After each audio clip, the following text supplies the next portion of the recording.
Hey folks, hope you're ready for a wild ride because I've got a crazy story to share. I'm Rosemary, 32, female, and let me spill all the juicy gossip over here since my friends are tired of me repeating this story at parties.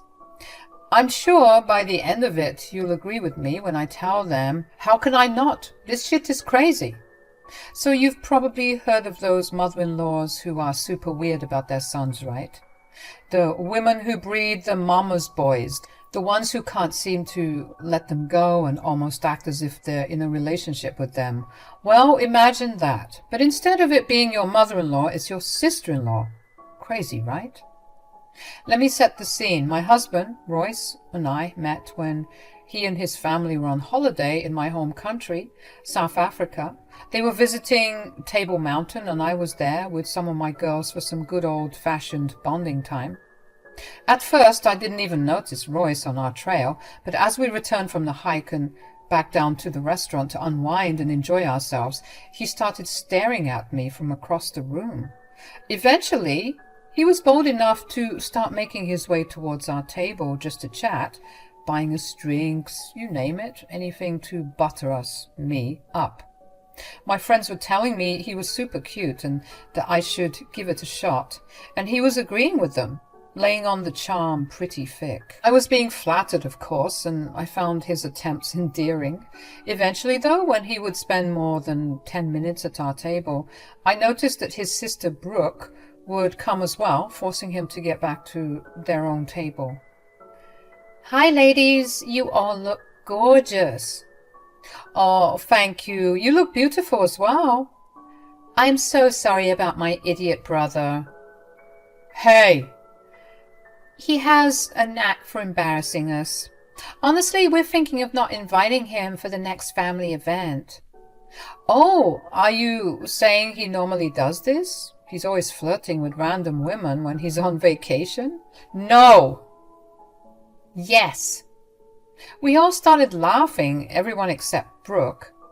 When Royce would tell her he wanted to stay and chat with us a bit more, she would get pissed, stomping back to her table with the rest of their family, who didn't seem to mind Royce's absence at all, mind you, glaring at us. I thought she was just trying to be gracious, avoiding family embarrassment and letting us enjoy ourselves without Royce all up in our business. But with hindsight, I can see that she was just clearly jealous. Let me tell you, the drama unfolds from there. Royce and I had a bit of a summer fling, you could say, just enjoying each other's company for the duration of his stay. We didn't even entertain the idea of anything working out long term because, well, he was from America and I was still living in South Africa. Long distance relationships always suck, right? So we said we'd just be casual, no strings attached, and we did just that. When he went back to the States, I thought that would be the last I ever heard from the guy, but life has a funny way of proving us wrong sometimes. As if it was written in the stars or something, a couple of years later I found myself in Cincinnati doing some work for the charity I was involved with. I had just turned 30 and my life was turning out exactly as I had planned. I was on cloud 9 and no one could stop me. At the time, I didn't think that a man was in the cards for me because I was always business-oriented. Running a catering business was no small feat, and I was set to do this till the day I died because cooking was my passion. I wanted to spread love, joy, and hearty meals all across South Africa and eventually all over the world, and this was the first step in globalizing my mission. Come to find out, one of the keynote speakers for the seminar was none other than Royce. When we saw each other, we were speechless, and I felt all those emotions flooding back. Needless to say, after the event, we went out for drinks to catch up. Before you knew it, we were fitting ourselves into each other's schedules and hanging out more and more. He just got me, you know. We fit like two peas in a pod, and I couldn't have been happier. He made me feel like that Katy Perry song, Teenage Dream. I was set to stay in the States for a couple more months, but he convinced me to stay longer, telling me that he was slowly falling for me and that he wanted us to be together. I reminded him about our locations because I was falling for him too. I had to keep my head straight. I wasn't about to let this guy come into my life and mess up my plans. But damn it, if this man didn't use some juju on me, then I don't know what was going on, because I was also falling in love with him. Before the end of the year, I was convinced that I had fallen way too deep and had to put a stop to it before my heart got completely broken. We can't do this. Why not? We can make it work. Listen, I've had my heart broken before, and I'm not going to let that happen again. Long distance is the worst. Are you really going to live your life like that, scared to try new things because, well, they're scary? You deserve happiness, Rosemary, and I want to give you everything this world has to offer. We can make this work. We'll find a way. We eventually settled on living in the States for a couple of years, starting a family there and then moving to South Africa down the line, especially when we were ready to retire. However, just because we were living in the States, we said that we would visit South Africa as much as possible, especially with any future kids, so that they don't forget their roots. It sounded like a solid plan, and I was ready to risk it all with this man. With my already established connections in the States, it was easier for me to transition into catering full-time here. Besides, living here full-time was going to help me spread my business far and wide. Royce needed some more time to make some South African connections for our move to be seamless, so that's why we stuck with America for now. Before we knew it, we were saying our vows and everything seemed to be going well for us. But Brooke was always in the corner, complaining and acting a fool. I was getting sick of her antics, wondering why she was so annoying. Royce told me that being the last born and the only girl in the family, she was always treated like a princess. It made sense, I guess. And I decided to keep our interactions limited because I couldn't handle her. She was just so bitter and annoying. She'd always complain, especially during the wedding preparations. She was acting more of a bridezilla than I was, and it wasn't even her day. Her complaints were always around Royce and how unavailable he'd become. She'd even joke around, saying that I had stolen Royce away from her, but it always rubbed me the wrong way. What sort of sister says something like that about their brothers? She's a weird lady, I'll tell you that. What really set me off was when she wanted to come with us on our honeymoon and stay in the same resort, saying that she also needed a vacation. She was just weird like that, you know. Of course we rejected her suggestion, and as the spoiled princess she was, she threw a tantrum, saying she wouldn't come to the wedding. Everyone was sick of her acting that way, so we all just started ignoring her, the same way you'd ignore an annoying kid. When she saw that we weren't falling for her crap, she would sulk, but eventually come around when she realized that no one was going to coddle her. She even came late to the wedding, no doubt wanting to stir the pot, but again we were all ignoring her BS and enjoying ourselves. My wedding day was beautiful, and I managed to focus on what was truly important. After we returned from our honeymoon and were settling into married life, we came home to find that Royce's mom had gifted us a freaking house. Can you believe it? We were over the moon and beyond grateful, but of course Brooke just couldn't share in our happiness. Camille! Oh, please, still with the Camille. Call me Mom, for God's sake. Oh, Mom, I don't even know what to say. Say you'll accept it. You deserve it. You two have made me so happy, and don't worry, I've made sure there's enough space so that when you two have little ones, you won't have to worry about a thing. Oh, come on, Mom. What? It's about time. I got some grandbabies. Lord knows your sister doesn't have much time left. I'm right here, Mom. It's not my fault my boyfriend doesn't want to take things to the next level. Thank you so much for this. As a thank you for being so thoughtful, I decided to host a family dinner party and bring everyone together. I was on the verge of disinviting Brooke because I wasn't in the mood for the drama, and I didn't want to have to resage my house to get rid of her bad vibes, but decided against it because I didn't want to be mean. With the way the night went, I wish I had listened to my gut. Everyone was complimenting the food at the dinner table, saying how amazing it was to taste South African culture. Brooke, however, was being an ass, saying some rude and, dare I say, racist things about the food. We were all getting sick of her mouth when Royce had enough. He just yelled at Brooke and told her to go home if she wasn't happy. Yikes. It just seems like a peasant food. Excuse me? Brooke, what is wrong with you? Oh, I didn't mean any harm. I'm just saying it's not my taste, you know. I'm used to eating fancier things. Good to know. Next time I'll make a special dish just for you.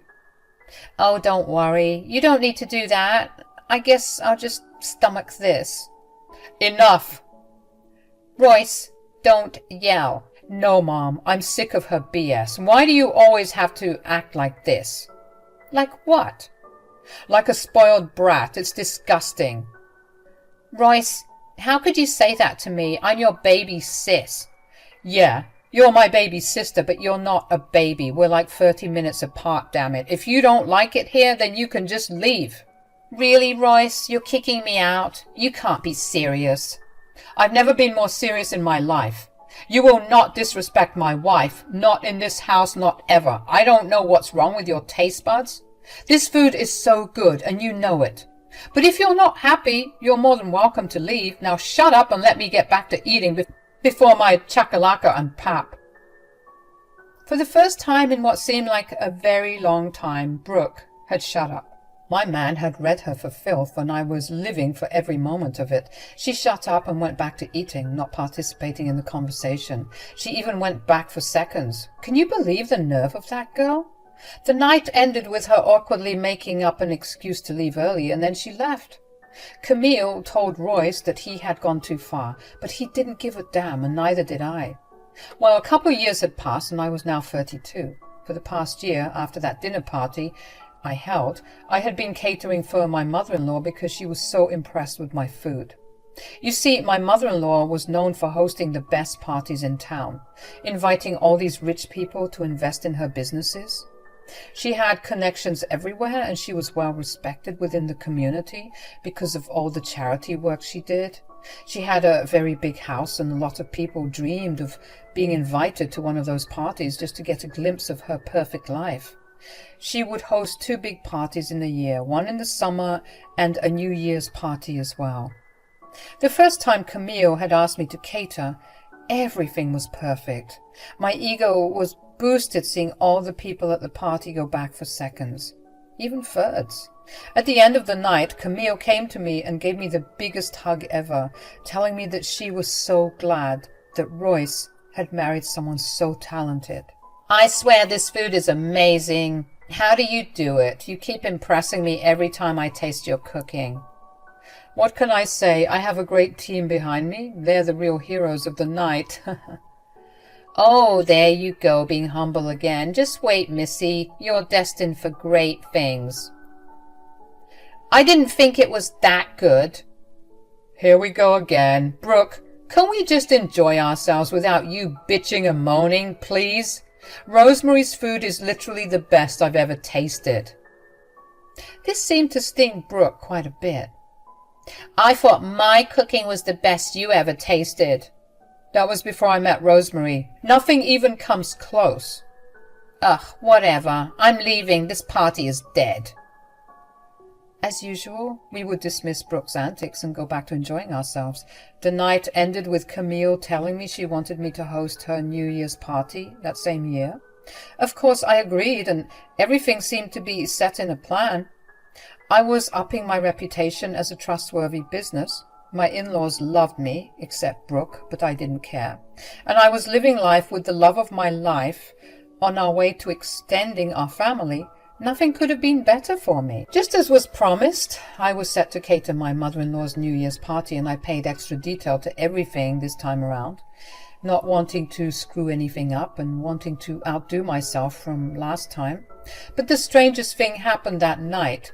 My business experienced something we'd never faced before. Looking around the party, people's plates were still full, and they weren't even going back for seconds. When I told Royce about it, he told me not to worry because people were focused on partying. But as the night went on, he also noticed how people weren't eating as much. Camille approached me and she wasn't looking happy. She seemed embarrassed because her party was being ruined with seemingly bad food. She came up to me with a plate in hand and asked me to take a bite of the hors d'oeuvre that she brought over. When I tasted it, I almost gagged. "What the hell is this?" "I should be asking you. What's going on, Rose?" I don't know what to say. My food has never tasted like this before." I didn't know what was going on, but it seemed like my food was spoiled. That was impossible. I only used the freshest ingredients, and when I tasted the food before it was delivered, I made sure everything was in tip-top shape, and everything was. So why did it taste like crap all of a sudden? Camille wasn't happy, of course. Her reputation, as well as my business's reputation, had taken a hit. She even had to end her party early because of how things were going, and no one wants to end a New Year's party early. That's literally sacrilege. To say I was embarrassed was an understatement. I didn't know what to do. Of course, Brooke came around to gloat about my downfall. At the time, I never even thought to accuse her of anything, thinking she was just being annoying, because that was just who she was. Royce came to my defense as usual, but the damage had been done. When summer came around again, things were a bit awkward, but Camille was gracious enough to give me a second chance at catering for her party. I was so grateful for her kindness, promising not to let her down a second time. I took extra measures to make sure that the food would be perfect this time around. I hired more professional chefs to help with the catering, as well as spending a fortune on an even better food truck equipped with state-of-the-art technology to keep the food fresh and clean for as long as possible. But still, when the party had been going on for a couple of hours, I saw the same thing as last time. People practically refusing to eat. Now, Camille was properly pissed, and I couldn't blame her. She found me, pulled me to the side, and was yelling. "Okay, what are you playing at?" "Oh no, has it happened again?" "Don't act like you didn't do this on purpose. Do you have a problem with me?" "Hey, okay, look, I know things are a bit tense right now, but arguing won't do us any good." "I'm so sorry. I don't know what's happening. I swear to God the food was fine when I was bringing it here." "Bull crap. You're trying to sabotage me, aren't you? Why would you bring spoiled food to my party? Are you trying to ruin me?" "Camille, I can assure you, I've been doing this for 10 years as a caterer. I could never bring spoiled food, not even for something casual, let alone something like this." "Okay, let's get to the bottom of this. Rose, are you sure nothing could have happened on the ride here? Like the fridge is not working or something?" "You can even check them out yourself. I had 2 mechanics tell me that everything was in tip-top shape." Just then, Brooke was making her way towards us, smirking just like last time, ready to throw my failure in my face. Well, well, well. "I'm not in the mood for your crap, Brooke. I'm just here to comfort my poor mother. She works so hard for these parties. It's a shame someone has to screw it all up." "Brooke, seriously, now is not the time, okay? This is getting out of hand. I even saw Harry Finkel leave." "Finkel left? Oh God, I'm ruined." "I have an idea. Why don't we check the security cameras?" "What? Why?" "That's a great idea, babe. I don't want to sound like I'm crazy, but at this point, I'm sure someone is messing with the food, because it sure as hell isn't me."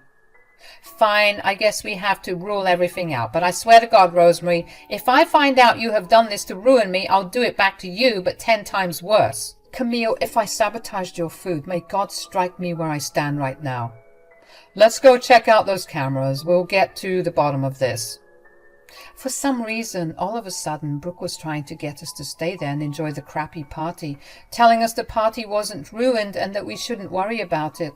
She kept trying to keep us from getting to the security room, but as usual, we thought it best to just ignore her, thinking she was too drunk and didn't know what she was saying. When Royce was scrubbing through the footage, I told him to stop where I saw Brooke standing by the food before the party had started. She reached inside her purse, took out some liquid in a bottle, and started spraying it on the food. She got a spoon and mixed it all up, spraying some more, and then closed the dishes. She did this for all the food. We all looked at her and asked her what the hell she was doing. But she was now sheepish all of a sudden. I lunged at her, grabbing her purse, and she was trying to hold on to it. But she let go, dropping her stuff everywhere. I picked up the bottle that was in her bag and smelled it, and it smelled like rotten meat and fish. I almost threw up. It was so bad. Roy smelled it too and also gagged, and Camille was yelling at her daughter, asking her what she had sprayed in the food. That's when Brooke broke down and started crying. Turns out I was correct in my guess. She had managed to get a hold of some rotting meat and used it to sabotage the food. Are you serious right now? Tell me you're joking. What the hell is wrong with you? What if someone got sick or worse, died? That would ruin me. Brooke, I can't even know what to say. How could you? Now we have to put a halt on everything. I mean, I don't think it's that big of a deal. You will shut your mouth, Missy, do you hear me? Your time for talking is over. I don't want to hear a single word out of your mouth. Now, if you'll excuse me, I have to make sure the food isn't being served. Camille was so upset, she said she was going to call the police and stomped out of the room. We thought at first that she was just saying things out of anger, but soon enough the police arrived, and Camille had turned the drama away from the bad food to the bad company that was ruining everything. Brooke was a mess, crying and kicking and screaming like a toddler, asking how her mother could do this to her. But Camille didn't say anything to her. When the police took Brooke away and Camille had announced to everyone that the party could be resumed, she turned to me and apologized, telling me that she was sorry for doubting me. No, there's nothing to apologize for. How could we have known? You had every right to be upset with me. I just hate that she did this to us. Mom, did you really just get Brooke arrested? It had to be done. Like Rose said, people could have died. I don't take this issue lightly. She's a grown woman, and last time I checked, her brain was working normally.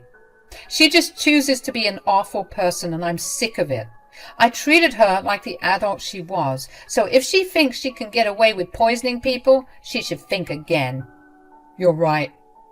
I'm sure a night or two in the slammer would teach her a much-needed lesson. I'm just glad that my food wasn't the problem. I didn't know what I was going to do if someone decided to sue. I would be ruined. Don't worry. I want to be transparent about everything. People deserve to know the truth, so I'll make the video public and let the people know that if they want to sue, they can sue Brooke. Oof, that's cold, Mom. I second it. I think she deserves it.